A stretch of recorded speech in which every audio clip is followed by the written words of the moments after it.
Aquilo ali foi uma aula e um espetáculo, né? Ronaldinho entra na área, leva a saída de Guerra. Sempre uma alegria muito grande recordar. Ronaldinho, que golaço! Que golaço! Que golaço! E quando o Ronaldinho entra e fala assim, hoje eu vou marcar a história do futebol. Ele falou isso Ele antes? falou. Espetacular, Ronaldinho Gaúcho!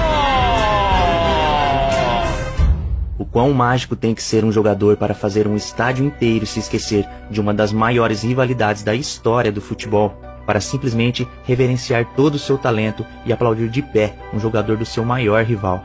Às vezes não temos noção do tamanho do feito que conseguiu Ronaldinho Gaúcho nesse dia. Para alguns, esse feito foi até maior que a bola de ouro que ele iria conquistar dias depois. Nesse vídeo vamos mostrar a história e os bastidores de um dia mágico para o futebol. E independente se você gosta mais do Real Madrid ou do Barcelona, todos concordamos que nesse dia o bruxo realmente marcou a história de um dos maiores clássicos do mundo.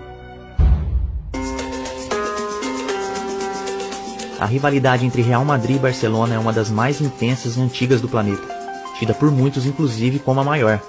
Sem dúvidas, o El Clássico é um jogo diferente, e quando essas duas equipes se encontram, o mundo todo para assistir. E toda essa rivalidade vai além da disputa de títulos, de grandes jogadores em campo, de jogos disputadíssimos, enfim, todo o lado esportivo do duelo. O confronto traz também o lado político e cultural envolvendo as duas equipes. Mesmo que indiretamente, o Barcelona sempre foi um símbolo da luta do povo catalão por independência. Já o Real Madrid é o time da realeza espanhola e representa o poder centralizador de Madrid. Inclusive nos jogos é normal ver torcedores do Barça carregarem e exibirem com orgulho a bandeira da Catalunha, enquanto a torcida do Real faz o mesmo com a bandeira da Espanha. Um dos episódios marcantes que retratam o tamanho da rivalidade entre os dois clubes foi quando o português Luís Figo trocou o Barcelona pelo Real Madrid em 2000. Figo tinha grande identificação com o clube catalão e era considerado o ídolo no Barcelona, onde jogou por 5 temporadas e conquistou 7 títulos, carregando inclusive a braçadeira de capitão por várias vezes, além de ser considerado como um dos melhores jogadores de futebol do mundo. No entanto, algo que parecia improvável aconteceu. Ele aceitou a proposta de Florentino Pérez, o presidente do Real Madrid, que pagou 60 milhões de euros pela contratação, um valor recorde na época, se tornando o primeiro galáctico daquele time de estrelas que o Real montou nos anos 2000. A mudança de Figo para o rival histórico do Barcelona causou uma enorme revolta nos torcedores culés, que se sentiam traídos pelo seu ex-ídolo, e o seu retorno ao Camp Nou, agora como jogador do Real Madrid, foi pra lá de hostil. Eram mais de 100 mil pessoas no estádio, e o craque português foi recebido com uma chuva de vaias, insultos e objetos lançados pela torcida catalã.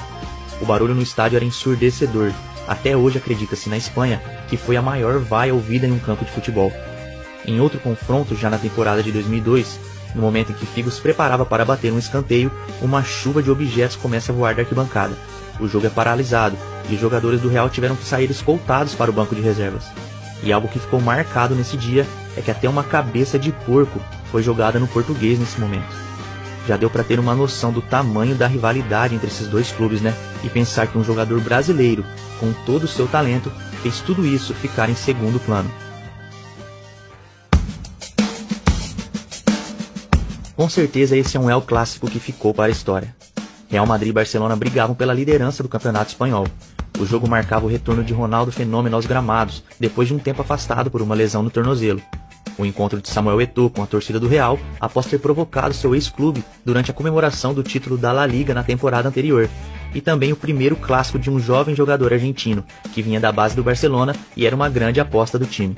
E ainda havia uma pequena mágoa de Ronaldinho com o técnico brasileiro Vanderlei Luxemburgo, revelada anos depois pelo volante Edmilson em uma entrevista. Quando ainda era técnico da seleção brasileira, Luxemburgo havia declarado durante uma coletiva que tirou Ronaldinho do time titular da seleção, pois o jogador estava fora de forma, alegando que ele tinha perdido mobilidade e que isso estava o atrapalhando, o que causou a revolta do jogador na época. O fato é que Ronaldinho nunca engoliu essa declaração de Luxemburgo e entrou em campo com aquela motivação a mais, visto que agora o técnico brasileiro era o comandante do Real Madrid.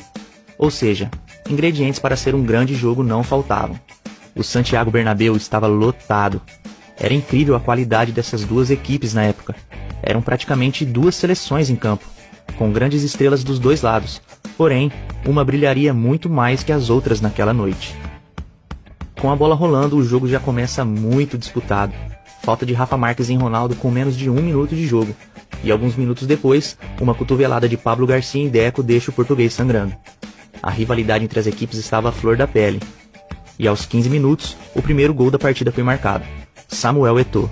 Logo ele, que era alvo das vaias da torcida merengue toda vez que pegava na bola.